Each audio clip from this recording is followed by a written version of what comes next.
श्री गणेशाय नमः। श्री जानकी वल्लभो विजयते। श्री द्वारिकाधीशाय नमो नमः। नमस्कार मित्रों, अब हम राजयोगों पे चर्चा करने के लिए तैयार हैं। अब राजयोगों की व्याख्या कर ही लेते हैं। डेफिनेशन क्या है? डेफिनेशन ये है कि जब केंद्र और कोण के इसका संबंध होता है, केंद्रेश और कोणेश का जब संबंध होता है तो राजयोग का निर्माण होता है। महर्षि ने सबसे पहले कहा कि केंद्रेश और कोणेश का संबंध हो, लेकिन साथ में किसी त्रिषडायेश का संबंध न हो, तो वो विशेष राजयोग का फल देते हैं। अब राजयोग क्या होता है? जिससे समृद्धि मिले, जिससे सुख मिले, हर तरह की खुशियां मिले, उसे राजयोग कहते हैं। उसके बाद कहा कि लेकिन यदि संबंध हो भी गया त्रिषडायेश के साथ, तो थोड़ा हल्के किस्म का राजयोग बनता है। मतलब क्या हुआ? मतलब ये हुआ कि किसी भी लगन के लिए यदि ऐसा राजयोग बन जाए जिसमें केंद्र का स्वामी जो है वो किसी त्रिषडाय का स्वामी नहीं है और कोण का स्वामी भी किसी त्रिषडाय भाव का स्वामी नहीं है, और ऐसे में यदि राजयोग बन रहा है तो ये सबसे उत्तम किस्म का राजयोग होगा। लेकिन यदि इनकी दूसरी राशियां त्रिषडाय राशियां भी है तो भी राजयोग तो होगा। अब यहां आप पाएंगे कि ग्रहों को जो हम विभाजित कर देते हैं कि इस राशि के लिए ये अच्छा, इस राशि के लिए खराब, यहाँ पे समस्या आ जाएगी। क्योंकि कई बार आप देखेंगे किसी ग्रह के लिए आपने बोल दिया कि दशमेश और तृतीयेश है, तो भाई ये इस लगन के लिए खराब हो गया, लेकिन दशमेश होने के नाते राजयोग तो फिर भी बना लेंगे। हाँ, धर्म कर्माधिपति राजयोग वहां पे नहीं बनेगा, ये संभव हो जाएगा, लेकिन राजयोग तो बन जाएगा। तो राजयोग के लिए यहाँ पे ये कह दिया कि यदि ऋषडायेश के भी स्वामी है, दूसरे भाव में है, तो भी कुछ राजयोग बनेगा, जिसको हम लोग कह लेते हैं थोड़ा हल्का राजयोग बनेगा। प्रबल राजयोग कब बनेगा? जब कोई भी त्रिषडाय संबंध नहीं है। दूसरा, अगर त्रिषडाय संबंध नहीं है राशिश के हिसाब से, यदि वो दूसरे भाव उनके ऐसे नहीं है जो कि त्रिषडायों के स्वामी है, लेकिन कोई त्रिषडायेश उनके साथ आके बैठ गया है, तो भी थोड़ा सा राजयोग हल्का हो जाता है। अगला ये कहा कि भाई साहब, यदि अष्टमेश और एकादशेश के साथ कोई भी संबंध हो जाए तो राजयोग भंग हो जाएगा। इस पे भी हम लोग बात करेंगे, क्या राजयोग सही में भंग होगा। अगला ये कहा कि अगर जो केंद्रेश है जो राजयोग में सम्मिलित हो रहा है वो दशमेश है तो बड़ा बढ़िया राजयोग बनेगा, और अगर कोणेश जो सम्मिलित हो रहा है राजयोग में वो नवमेश है तो बड़ा अच्छा राजयोग बनेगा। तो अगर नवमेश और दशमेश का ही कोई संबंध बन गया, परिवर्तन संबंध बन गया, आस्पेक्टेड बाय डिस्पोजिटर हो गया, परस्पर दृष्टि हो गई, या एक दूसरे के खाने का तो एक साथ हो गया, कंजंक्शन हो गया, तो बड़ा अच्छा राजयोग बनेगा। उसको धर्म कर्माधिपति राजयोग कहते हैं। उससे बड़ी ख्याति मिलती है, व्यक्ति राजा के समान जीवन व्यतीत करता है, उसका अपनी अपनी बिजनेस बड़ी अच्छी हो सकती है, या फिर बहुत अच्छे जगह काम कर सकता है। तो यहाँ पे जो हमने ग्रेडेशन की बात की थी हाउसेस की, उस ग्रेडेशन का फल यहाँ भी बता दिया उन्होंने। लग्न अगर केंद्रेश के साथ बैठे या कोणेश के साथ बैठे, तो जिसके साथ बैठता है उसको दूसरा मान लीजिए। मतलब चतुर्थेश के साथ अगर लग्नेश बैठे तो लग्न को कोण मान लीजिए और लग्नेश को कोणेश मान लीजिए। यदि नवमेश के साथ लग्नेश बैठ जाए तो यहाँ पे लग्नेश को केंद्रेश मान लीजिए। लग्नेश की उपस्थिति हो गई तो राजयोग मान लीजिए, वहां पे तकलीफ नहीं है। यदि राजयोगकारी ग्रह किसी पाप ग्रह को, देखिए अब एक बात और समझिए, यदि केंद्रेश का दूसरा भाव त्रिषडायेश है और उसको आप खराब बोल रहे हैं राशि के लिए और वो योग नहीं बना रहा है, तो वो पाप फल ही देगा। जहां पे हमने बात की है जिन जिन ग्रहों की, जहां पे कि ये पाप फल देने की क्षमता, मान लीजिए योग बनाता हुआ कोई ग्रह यदि उस ग्रह को दृष्ट कर रहा है, सिर्फ एस्पेक्ट है, यहाँ पे किसी प्रकार का संबंध नहीं है, तो जिस ग्रह को दृष्ट कर रहा है उसकी अंतरदशा में अच्छा फल खींचेगा, वो खराब रिजल्ट नहीं दे पाएगा क्योंकि उसको उसने कंट्रोल कर लिया।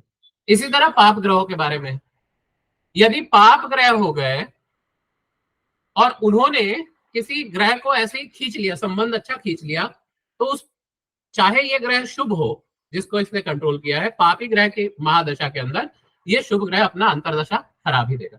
अब ये इसके अंदर अंदर जो मैं बोल रहा हूँ उसका अर्थ क्या है, तो इसका अर्थ मिलता है हमें दशाफल अध्याय में, लेकिन यहां समझ लीजिए महादशा के अंदर आता है अंतरदशा। हर महादशा नाथ के अंदर अंतरदशा, प्रत्यंतर दशा, सूक्ष्मांतर दशा, प्राणांतर दशा, देहांतर दशा, कम से कम इस लेवल पे तो हम जाते ही। तो महादशानाथ की जब दशा हो उसके अंदर उसी की अंतरदशा पहले आएगी, उसी की प्रत्यंतरदशा। अपने महादशा के अंदर अपनी अंतरदशा में वो योगज फल नहीं देगा। मतलब मान लीजिए राजयोग बना रहा है, राजयोग बना रहा है, लेकिन राजयोग का फल तब नहीं देगा। राजयोग का फल कब देगा? अपने से संबंधित ग्रह, जिन ग्रहों के साथ संबंध बनाए हुए उसने योगज, या अगर कोई ऐसे भी ग्रह है जो कि त्रिशदाय आदि है लेकिन संबंधी है उससे, तो उसमें भी वो फल निकाल सकता है अगर ऐसी दृष्टि हो गई। या सधर्मी, मान लीजिए कि संबंधी नहीं है, संबंध नहीं बना रहा है, लेकिन वो भी शुभ ग्रह है। शुभ शुभ सारे शुभ ग्रह जो होते हैं वो एक किस्म के संबंधी हो गए, सारे पाप ग्रह एक किस्म के संबंधी हो गए, सारे मारक ग्रह एक किस्म के संबंधी हो गए, तीन किस्म के संबंधी आ जाते हैं। उन संबंधियों के हिसाब से हम पता करते हैं कि महादशानाथ शुभ है, उसके अंदर अगर अंतरदशानाथ शुभ है तो अच्छा रिजल्ट होगा। महादशानाथ है उसके अंदर एक पाप अंतरदशानाथ है, लेकिन महादशानाथ उसको सिंगल दृष्टि से देख रहे हैं, वापस एस्पेक्टेड नहीं है, simple aspect, one sided aspect है, तो अच्छा फल फिर भी खींच लेंगे। तो ये सारे नियम हम लोग पढ़ेंगे, एक सिंपल सा टेबल बन जाएगा। महादशानाथ की ये प्रकृति है, अंतरदशानाथ की ये प्रकृति है, दोनों संबंधी है या नहीं, दोनों सधर्मी है या नहीं। संबंधी मतलब चार किस्म के संबंध बना रहे, सधर्मी मतलब शुभ शुभ एक साथ ले लिए लग्न के लिए, पाप पाप एक साथ ले लिए, मारक मारक एक साथ ले लिए। ठीक है, तो हमने क्या क्या बात की कि बेस्ट ये होगा कि केंद्र के स्वामी और कोण के स्वामी एक साथ मिले और उनकी दूसरी राशि त्रिशदाय भाव में नहीं पड़ती हो, और उस योग में कोई त्रिशदाय का स्वामी साथ में ना हो, तो बेस्ट राजयोग सबसे प्रथम। दूसरा हमने ये कहा कि ठीक है, अगर उनकी दूसरी राशि अगर त्रिशदायों में पड़ भी जाती है या फिर उनके साथ त्रिशदाय आ भी जाते हैं, तो भी राजयोग का कुछ फल तो दे ही देंगे, थोड़ा सा हल्का हो जाएगा पर फल मिल जाएगा। तीसरा हमने ये कहा कि यदि एक दृष्टि संबंध से देख रहे हैं, सिर्फ दृष्टि संबंध दे रहे हैं किसी पापी ग्रह को जो कि संबंधी भी नहीं है और पापी है, तो विधर्मी हो गया, तो उससे अपना रिजल्ट, अच्छा रिजल्ट खींच लेंगे। अब चौथा नियम ये बताते हैं कि अगर एकादशेश और अष्टमेश के साथ संबंध हो गया तो राजयोग भंग हो जाएगा। अब आप पाएंगे कि अष्टमेश के एकादशेश के साथ संबंध हो गया, राजयोग भंग हो जाएगा, लेकिन अष्टमेश के साथ यदि संबंध हुआ और अष्टमेश का दूसरा भाव कोई अच्छा भाव है जैसे मिथुन लगन के लिए, तो आप पाएंगे कि ये राजयोग भंग जो है ये होता हुआ कई बार नहीं देखा गया है, अनलेस अष्टमेश की स्थिति बहुत ज्यादा खराब हो जाए। बहुत सिंपल नियम है। आप अगर सोचे कि इतना सिंपल कैसे हो सकता है, इतना ही सिंपल।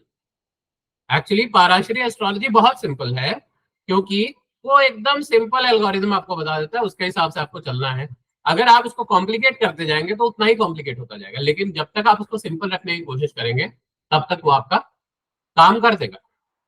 और क्या मिलता है हमें राहु और केतु के संबंध में? मिलता है जो हमने बात करी हुई है कि राहु अगर मान लीजिए कि केंद्र में बैठ गए तो केंद्रेश का फल देंगे, उसके साथ एक कोणेश को बिठा दीजिए, तो केंद्रेश और कोणेश का संबंध हो गया, राहु राजयोगकारी हो जाएंगे, राहु की दशा बहुत अच्छा होगी। लेकिन उनके साथ जो ग्रह बैठे हैं अगर वो राहु से बहुत नजदीक है, इतने नजदीक है कि नवांश में भी राहु के साथ है या राहु के अगले भाव में है, तो ऐसी स्थिति में क्या होगा कि उस ग्रह की दशा खराब हो जाएगी, क्योंकि राहु उसको तो तंग करेंगे। राहु तमोग्रह है, राहु और केतु के से तो सूर्य और चंद्र भी नहीं बच पाते, तो राहु और केतु से दूसरे ग्रह क्या बचेंगे? तो भले राहु राजयोग कारक हो जाएंगे, जिस ग्रह के कारण राजयोग कारक हुए उसका सारा रिजल्ट देंगे, लेकिन उस ग्रह को खराब कर देंगे तो उस ग्रह की महादशा थोड़ी सी खराब होने की संभावना पूरी। और राहु केतु हमेशा बली होते हैं, ये बात याद रखिएगा। उसके एक्सॉल्टेशन डेबिलिटेशन में आपको जाने की जरूरत भी नहीं पड़ेगी। राहु और केतु जब भी होंगे कुंडली में बली ही होंगे, प्रबल फल ही आपको मिलेगा। अब जो हमने योग संबंधों की बात की, आप मैंने कहा कि योग भंग हो रहा है, तो एक एग्जांपल मैं देता हूं कि कैसे ये योग भंग नहीं हुआ, और ये जानना बहुत आवश्यक है। लकीर के फकीर यहां मत बन जाइएगा कि एकादशेश और अष्टमेश के साथ यदि आपको कोई संबंध मिल गया राजयोग में तो वो ब्रेक हो जाएगा, हमेशा ऐसा नहीं होगा। इनफैक्ट शनि कई बार राजयोग कारक होते हैं मिथुन लग्न के लिए, ये बात हमेशा याद रखिए। अब मैं आपको अल्बर्ट आइंस्टाइन की कुंडली दिखाता हूँ इस बात को सिद्ध करने के लिए कि ये जो योग भंग की बात कही गई है वो हमेशा सिद्ध नहीं होगा। गुरु और शनि के बीच में एक बहुत प्रबल धर्म कर्माधिपति राजयोग बन रहा है, शनि गुरु के भाव में, गुरु शनि के भाव में, सबसे अच्छा जो राजयोग हो सकता था वो बना। तो आप क्या कहेंगे कि यहाँ पे ये राजयोग भंग हो गया? नहीं, ऐसा मत कहिएगा। दूसरा, शनि शुक्र के साथ है, शुक्र पंचमेश होते हैं और द्वादशेश होके दशमेश में आके बहुत शुभ हो गए। शनि और शुक्र में राजयोग बना। एतदर्थ बाय लॉ ऑफ कंजंक्शन गुरु और शुक्र में राजयोग बन गया। बुध आ गए, शनि और बुध में राजयोग बना, शुक्र और बुध में राजयोग बना, गुरु और बुध में बुध में राजयोग बन गया। सूर्य जो है प्रबल बली होके 10वें स्थान में बैठे हैं और नियरिंग एक्सॉल्टेशन है, अपने मित्र के भाव में है, तो ये तृतीयेश होने के नाते भी अच्छा ही फल देंगे। सूर्य भी यहाँ पे अच्छे फल के कारक हो गए। राहु को समझिए, राहु यहाँ पे शनि की राशि में है और शनि इतने सारे राजयोगों में सम्मिलित है, तो राहु भी शनिवत कारण से राजयोग कारक हो जाएंगे।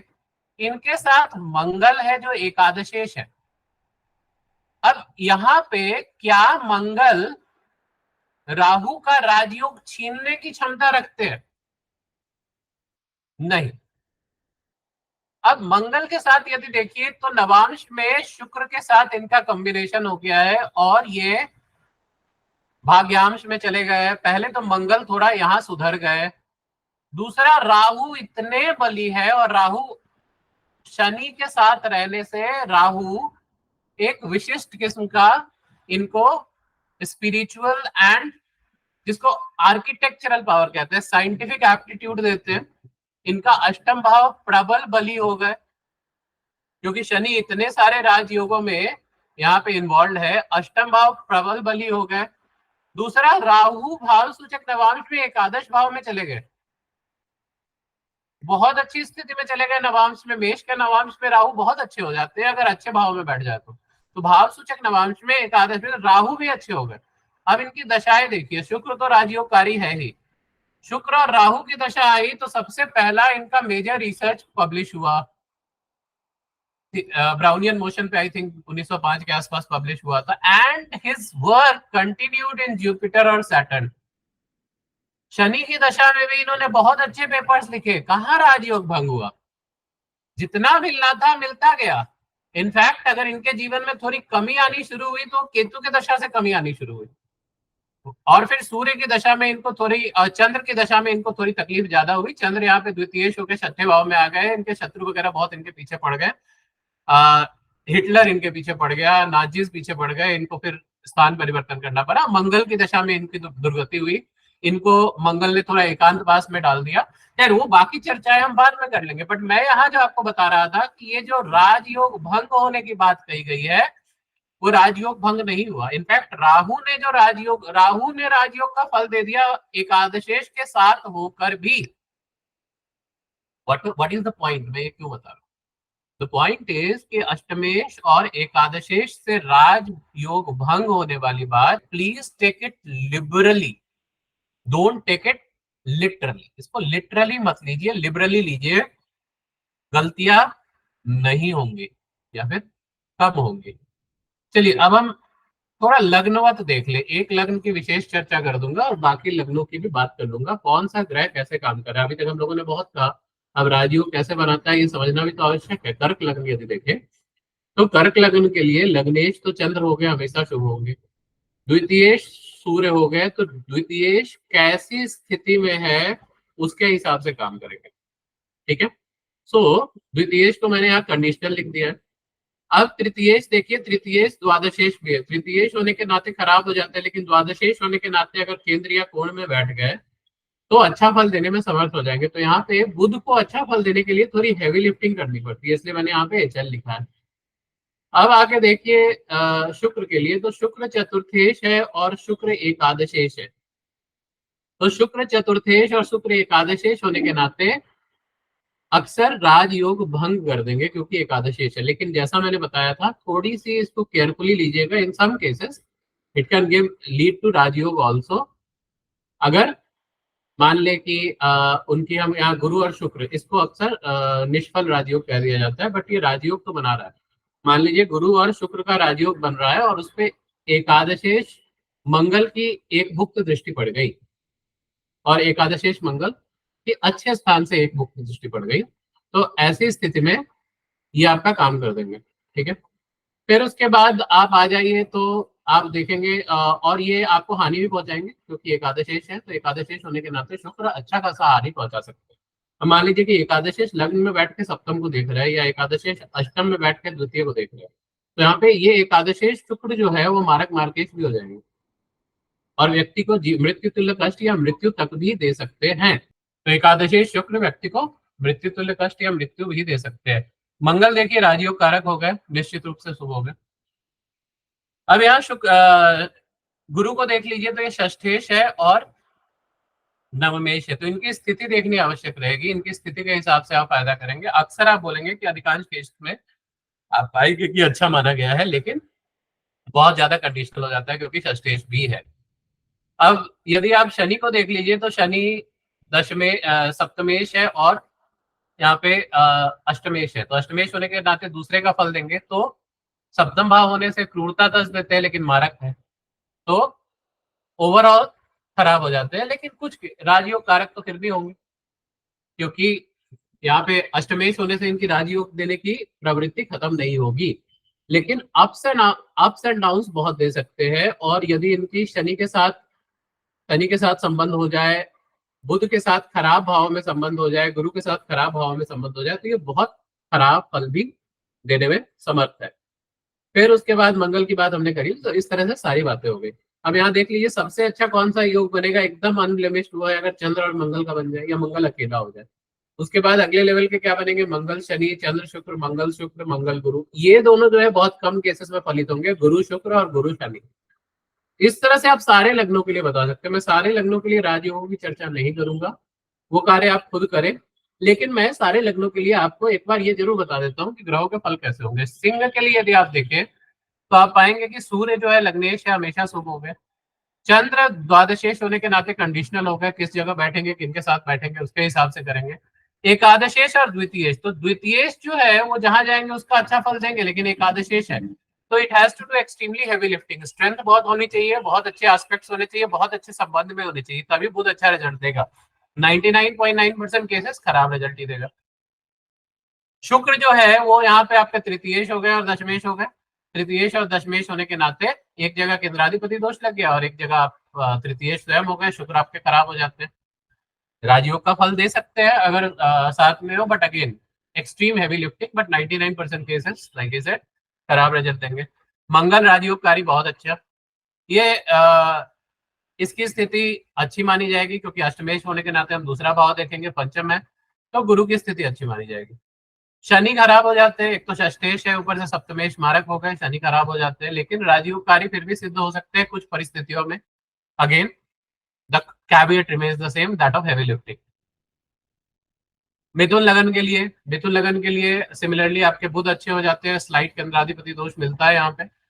फिर उसके बाद ये आपके इसकी स्थिति यदि देख ले, चंद्र की स्थिति देख ले, पूरे कंडीशनल हो जाते हैं। फिर सूर्य खराब हो जाते हैं, शुक्र अच्छे हो जाते हैं, लेकिन इसका दूसरा स्थिति देखना है। सूर्य अगर मान लीजिए कि त्रिशडाय भाव में त्रिक भाव में पड़ जाते हैं तो सूर्य शुक्र की स्थिति खराब हो सकती है। फिर आपको मंगल बहुत खराब है, एकादशी शस्त्र से खराब हो ही नहीं सकता। गुरु खराब हो जाते हैं, 2 बार केंद्राधिपति दोष लग जाता है। शनि जो है टिपिकली अच्छे हो जाते हैं अनलेस से एस्पेक्टेड बाय मार्स। शनि और मार्स का संबंध भी कई बार अच्छा फल दे जाएगा, लेकिन शनि पे अगर मार्स का एस्पेक्ट पड़ गया तो रिजल्ट्स खराब हो जाएंगे।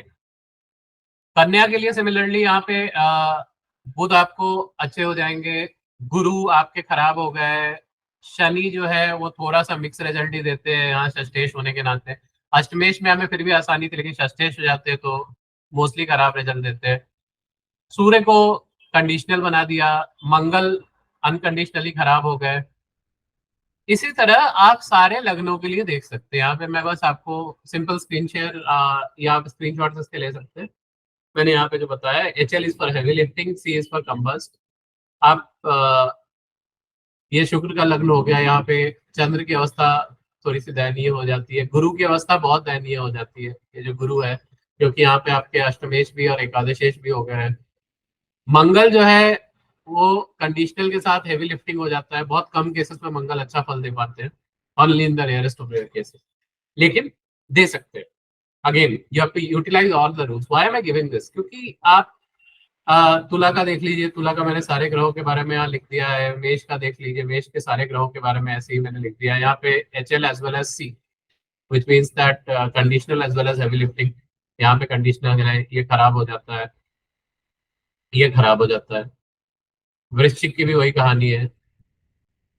फिर उसी तरह आपको बुध के दोनों लग्नों के लिए भी उसी तरह से मैंने गुरु के दोनों लग्नों के लिए भी यहाँ लिख दिया है। शनि के दोनों लग्नों के लिए भी यहाँ लिख दिया है। तो you can just take a screenshot from the video और इससे आपको जानकारी मिल जाएगी कैसे करना है। अब मैं यहाँ कुछ बातें और करना चाह रहा हूँ। आप ग्रंथ अगर देखते हैं, यदि आप जातक चंद्रिका देखें, जातक चंद्रिका में हर लग्न के लिए विशिष्ट रूप से संज्ञाएं दी गई है। इवन बृहद पराशर होरा शास्त्र में भी लिखा गया है। And those have been the cause of much confusion amongst lot of astrologers, क्योंकि वहां पे स्पष्ट रूप से कर देते हैं कि इस लग्न के लिए खराब या अच्छा। जैसा ये आप देख रहे हैं, कई जगह थोड़ी हैवी लिफ्टिंग करके या कंडीशनली कोई खराब ग्रह भी अच्छा हो सकता है, अच्छा ग्रह भी खराब हो सकता है। तो इसीलिए लघु पराशरी का फायदा ये है कि आपको नियम दे रहा है। अगर आप उन नियमों का पालन करेंगे तो आपको याद नहीं रखना पड़ेगा किस लग्न के लिए कौन सा अच्छा है कौन सा खराब। तो इस हिसाब से चले, अगर आप इस हिसाब से चलेंगे तो हमें पूरी उम्मीद है कि आपको हल कथन में दिक्कत नहीं होगी। अब एक बात और मैं करना चाह रहा हूँ कि लघु पराशरी में आप कहेंगे कि अरिष्ट दरिद्र आदि योगों का क्यों निर्णय नहीं किया गया? निर्णय नहीं किया गया क्योंकि महर्षि पिष्टपेशन नहीं करना चाहते, तो नियम तो वही रहेंगे। राजयोगों की चर्चा कर दी और उन्होंने मारक अध्याय में मारक मार्केश कैसे काम करेंगे उसकी चर्चा कर दी। फिर अगले अध्याय में जो मैं बताऊंगा, दशाफल अध्याय में, उन्होंने ये बता दिया कि कब किस ग्रह का अच्छा खराब फल होगा, वो आप जान लीजिए। कब योगज फल होगा, कब योगज फल नहीं होगा। दूसरे जो फल होते हैं जैसे कि कारक फल ग्रह अपना कब देगा। कारकों पे लोग बहुत लंबा अध्ययन करते हैं, जीवन भर का अध्ययन करते हैं और रिजल्ट्स नहीं मिलते। कारण ये है कि ग्रह जो अपने कारकों का फल देते हैं वो अपनी दशा अंतर दशा प्रत्यंतर दशा जब आती है एक लाइन में तब देते हैं।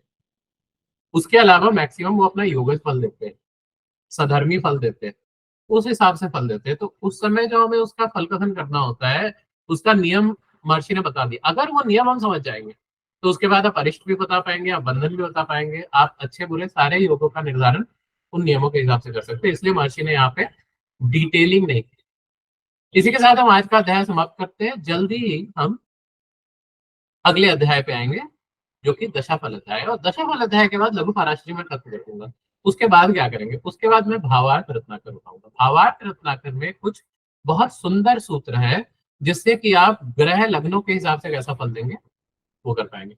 जब आप भावार्थ रत्नाकर और लघु पराशरी दोनों समझ जाते हैं तो फिर आप किसी भी कुंडली में मैथमेटिकली एक तरह से very quickly you can derive कि कौन सा पीरियड कब कैसा रहेगा और जीवन का किस फील्ड में अच्छा होगा किस फील्ड में खराब होगा।